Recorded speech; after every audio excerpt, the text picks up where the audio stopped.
Really excited to be here. As many of you know, Recycla started, it's going on 6 years now, and so we wanted to come introduce ourselves.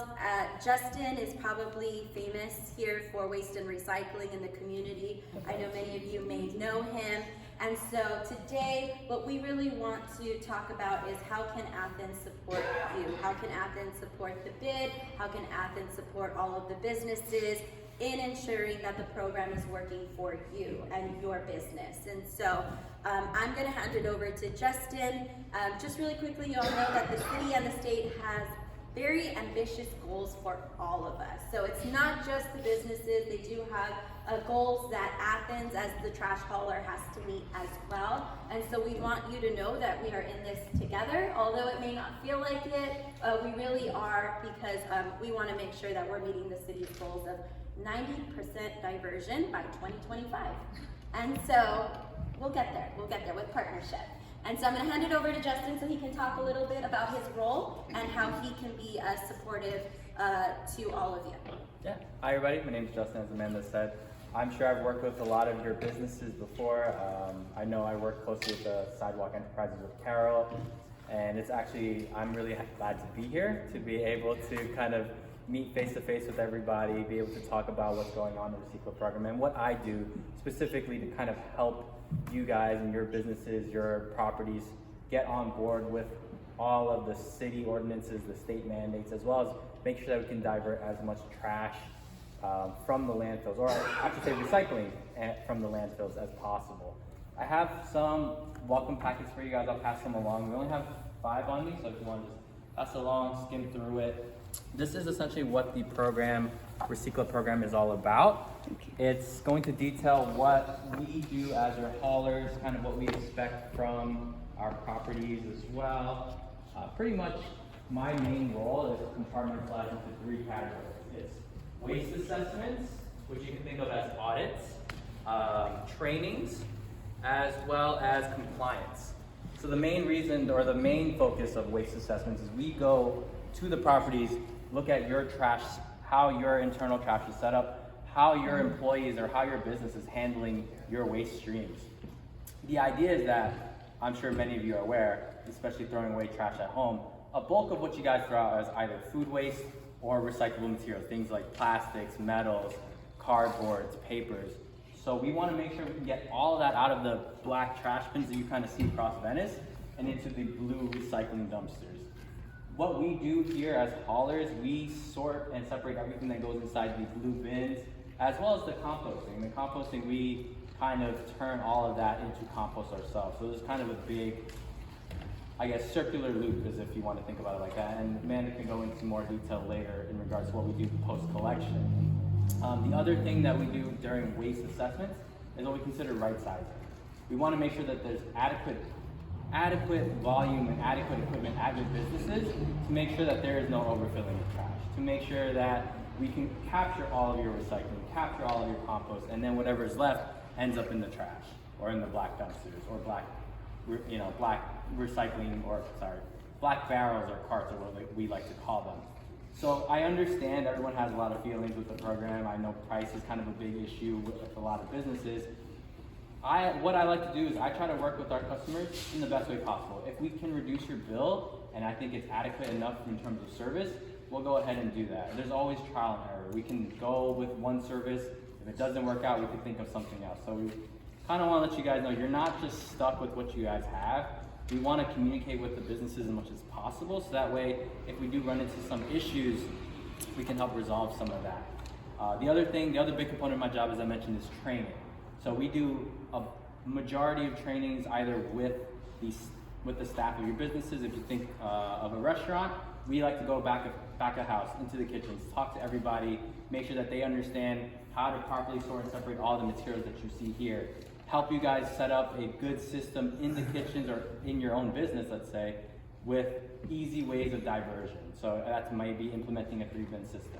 That may be some kind of a little bit more odd ways of approaching separation. And I'd say kitchen, for example, because it's a lot easier. We mention to kitchens quite often is to put a small little bucket on their kitchen countertop for trash, and then they can easily scoop all the food waste into larger containers. So we kind of get a little bit creative when it comes to waste separation and diversion internally. So don't think that you're kind of alone to have to train all of your staff. The other things that we like to do as well is outreach and education events. So I work closely with the Surfrider Foundation. We help out with their beach cleanups every quarter, every couple of months. They like to invite us out there. We set up a table to pass out information to all of the attendees as well as anybody who kind of passes along. And then we help them with their waste characterization and sorting on the beach. So we can partner with a lot of businesses in any capacity as they kind of deem fits. And I understand not everybody can host events, but we are there and ready, kind of available for you guys to use us essentially as your training team, as your consultants in terms of everything that's going on with the trash world. And the last component is compliance. Obviously, with the new city ordinance and state mandate regarding the food waste, all of your food waste pretty much can no longer go inside the black trash bin and be separated into either a green bin or donated to a composting facility. The idea is that we want to make sure that we can keep our landfills operational for as long as possible. Because if you want to kind of imagine it this way, if we just throw everything in the black trash bin and all of that goes into the landfill, once that fills up, we're going to have to send that somewhere else, whether that's across state lines, further up north. You know, we want to make sure that we can at least use what we have for as long as we can. Yeah, and that's pretty much everything I have. Thanks, Justin. If I can just add a few other ways in which we are partnering, especially in the Venice area, is working with the businesses to see if there's possibility for sharing. So if a business can share with their neighboring business, if they can share services, we understand that there's not a lot of room for all these bins, and sometimes they're not very attractive. As you guys spoke today even about like LAPD, just trying to find alternative ways to kind of not make trash a public safety issue too, right? And so if we can work with businesses to see how we can do some sharing, also locking bins, so making sure that the bins do have locking mechanisms, which we can provide. We also have a new feature that actually Athens is the only trash company right now that is kind of featuring, which is what we call the split bin. So instead of having a trash bin and a recycling bin, depending on the service level that you will need, we can actually have one bin out there. We would split it down the middle and you would have trash and recycling in the same bin. Our truck would come, they would not put the same material in one truck. There's a locking mechanism on the lid, and so when they tip the bin, only one side will open depending on what service you are getting that day. And so we're really excited to find some alternative solutions to working with the businesses. So if there is really, just don't close the door on Justin. That's really what we're here for. We want to make sure you open that door for Justin so that he can speak with you and that he can do the training that we know is a lot of work, and we know that businesses have other things to focus on, but let us do the training for you. If we can schedule those trainings, go into the business and take care of that, bring our signage. There's signage today that you can take. It's laminated and it's meant to last, hopefully as long as possible, and if it doesn't, you come back to us and we'll give you some more. But we really, again, just want to get the messaging out. Justin also mentioned another thing is residential. So this program is spilling over now into residential. And so Organics, as many of you know, LA Sanitation has kicked off the program. They're giving kitchen pails to the residents. And so hopefully with the residents practicing this at home, they will also practice in your business, right? And so there are other legislation pieces. We don't want to bring them up now, but that will require, front of the house or separating. But again, with the residents being educated, and that's why we really do the events. Sometimes they will be in partnership with the bid, sometimes they will just be with residents, but we really want everyone to be aware of how they can partake in the program. And and post-collections, as Justin mentioned, we do have a state-of-the-art MRF, which is called Material Recovery Facility. Maybe one day you all can come and visit. For now, we'll give you a YouTube link, but it's really neat. We have this facility out in Sun Valley, and this is where we take our material first to make sure that in case you are not source separating properly, that we can pull that recycling out of the trash as well. And so again, we really are responsible as a trash company too, as much as the businesses are, to ensure that we are meeting the 90% diversion goals by 2025, which is not far from now. And so we'll open it up if you have any questions. Yes. So there's a belief in the community that things don't actually get recycled, because we read, it's like they can't take plastics, there's nowhere for them to go. So can you tell us a little bit about how, question number one is, what percentage of items that we're separating are actually able to be recycled? And number two, there's contamination issues. We don't really understand in the community, and I don't know if businesses understand, like you've had more education. What can be recycled if it's contaminated, how much we have to wash things. I mean, there's a lot of unclarity, even for someone like me who's been recycling since the 1970s, because the rules change. It's like, oh, now you can throw everything together, but so. No, of course, I understand. I don't have necessarily the data in terms of how much we are separating at the MRF. That's handled by obviously another team, but we can get that information for you. Yeah, we'd like to see it. Yeah. We'd like to know that our efforts are working. Yeah, we can definitely get that information for you. And then in terms of, you know, the contamination, a lot of the plastics that you guys have, a light rinse is really all we ask. Because I've actually spoken with some of the recycling manufacturers, or the ones who kind of take some of our recycling and they kind of process that to new materials. What they told me, they actually take all the plastics that you guys have, so say like water bottles or just bottles of liquid in them, and there's, or even peanut butter jar, for example, that's I think the better one.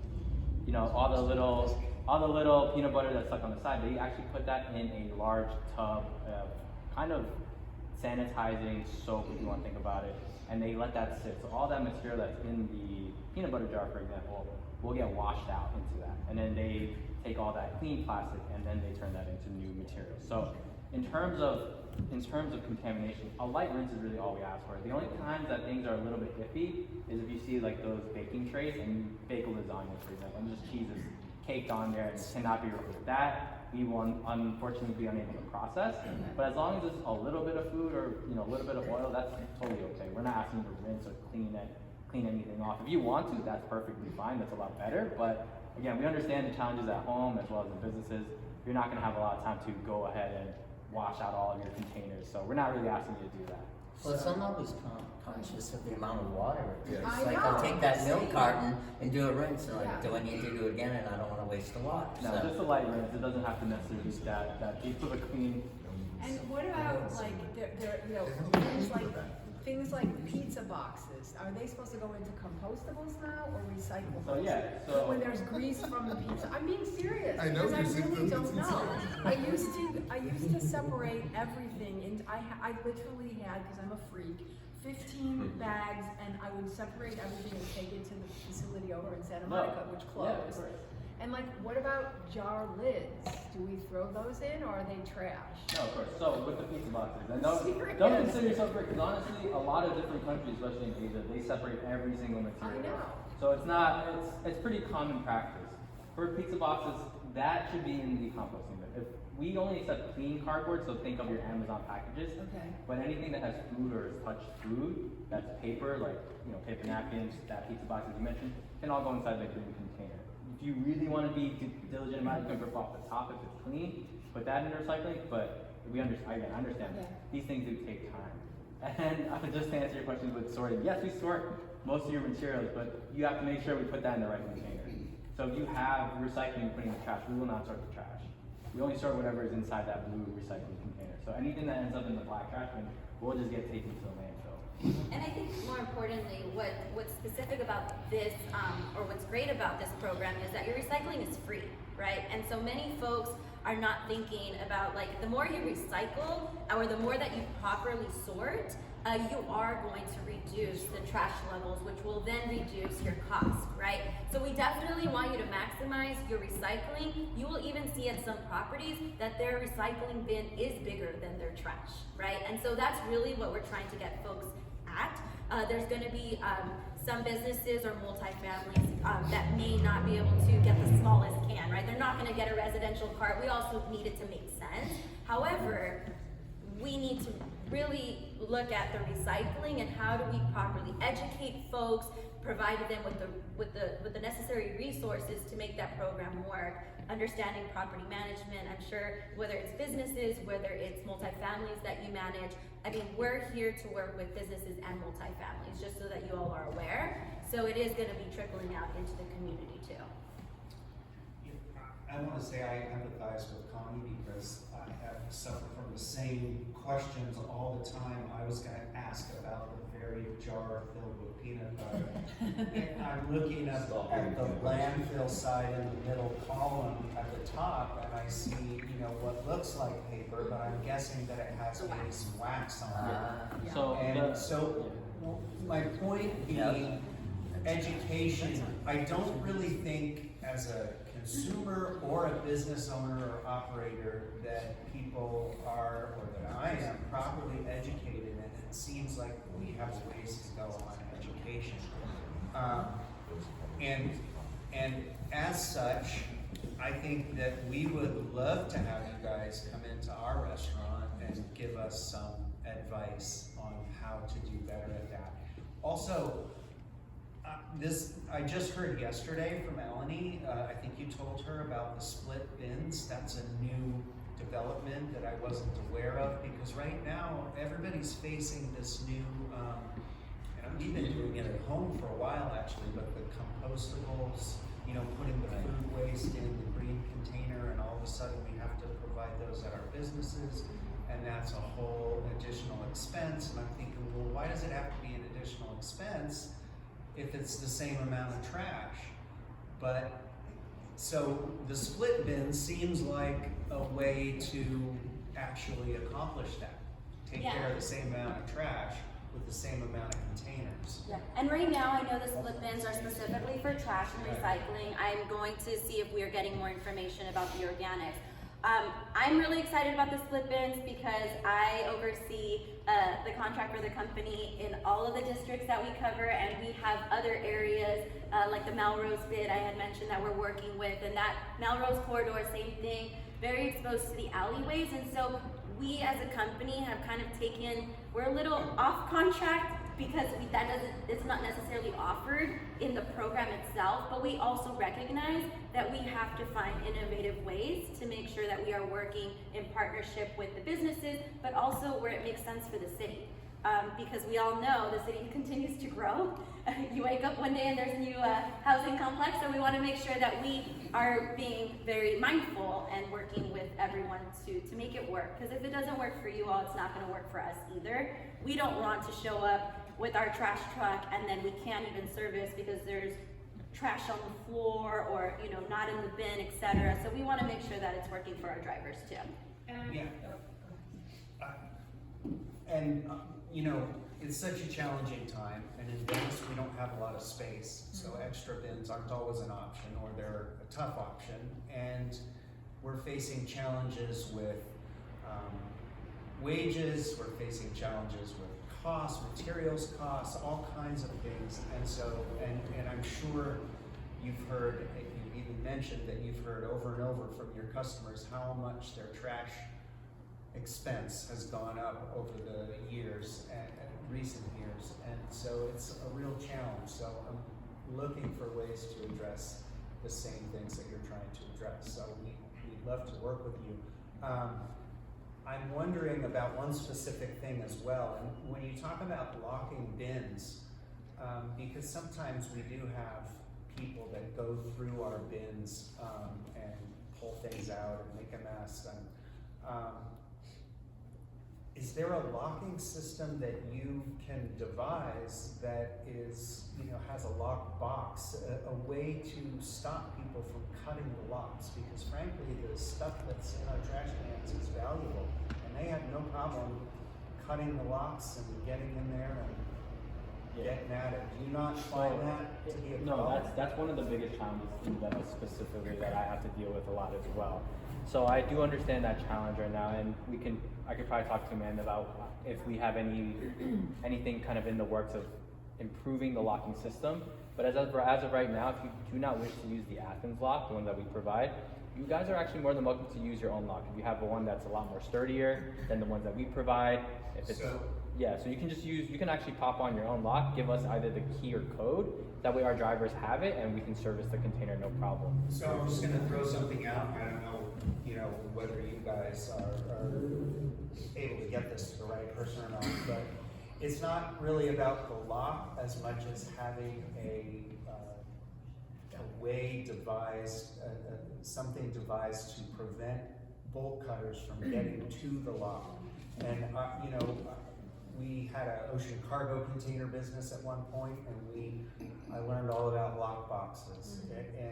And what they do, sometimes it's as simple as a little piece of metal right around where the lock goes, so that nobody can just get at it with Like bolt welded cutters. on. Yeah, that's again, this is why we're here to hear about this, because I think that's, a good point. We can definitely go back and speak to our team about that. I know that in other places too, people will put like gum or like things in the lock so then you can't even get into your own bin. So, I mean, there's different things that make it challenging for then our businesses to access our bin, whether that's breaking the locks or even putting some type of cement or gum into the lock part, but we will definitely take that back.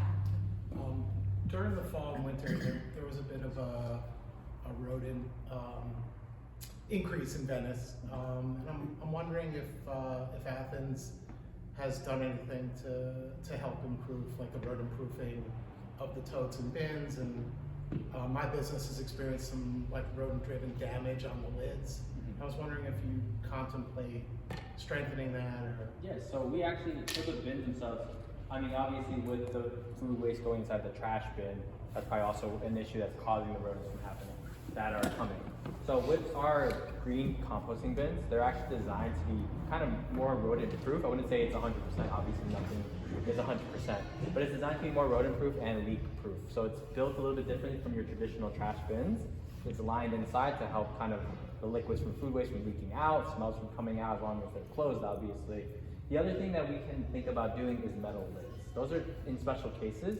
We do understand because operationally they are very heavy, and for typical residents or employees, it could be a little bit dangerous. But if it does become a real issue that's ongoing, we can consider using metal lids instead of the plastic ones to help prevent rodents from kind of biting through that plastic top.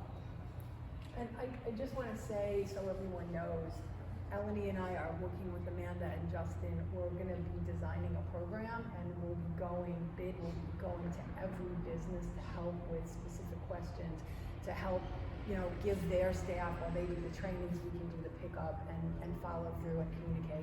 Because all these laws are coming into effect, and we know businesses are struggling with them, and we're actually reaching out for funding sources. So there'll be touch points to make sure everybody's issues get addressed. Yeah, thank you, Connie, exactly. And this goes back to thanking everybody, you guys all for coming today and being able to do this presentation, but also really looking forward to continuing the partnership, working with you and working in conjunction in educating our businesses, working up on that training and ability for your staff, and kind of figuring out what those like really hard spots are and ways that we can help both internally and externally in getting our trash moving smoother and recycling.